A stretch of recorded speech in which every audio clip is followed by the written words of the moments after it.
আসসালামু আলাইকুম মজিয়াল ভাই। এই যে তুমি কতদিন ধরে বয়াত পড়ছাও, শুন পাইছি আজকে 1-2 বছর ধরে বয়াত পড়ছাও।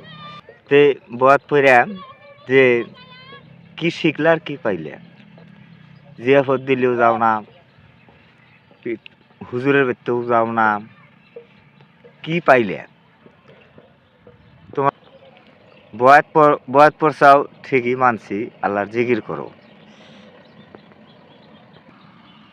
জিকিরের মধ্যে যে বড় করো, এই ঢোল টাংরা বাজিয়ে যে গান কও, এটা কনে ফেললে? এটা কিসের নিকে ফেললে? এই হাদিস তোমার বাইক হইয়া দেখান নাকবো। আর কও হুঁ হুঁ, এটা যে করো, আবার আর একজনে আবার ফেরে একেই না মারে, একেই না মারে কিসের নিকে? এর না তোমরা কনে ফেললে? এই ঢোল টাংরা যে বাজাও, বাজে হুঁ হুঁ করো, আর এই না কাম যে তোমরা করো, এনে কোনো দলিলের প্রমাণে আছে কি?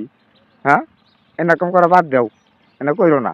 এটা কিন্তু আমি কই না, বড় বিশ্বাস তোমাকে, তোমার নানা আর্থিক বিশ্বাস।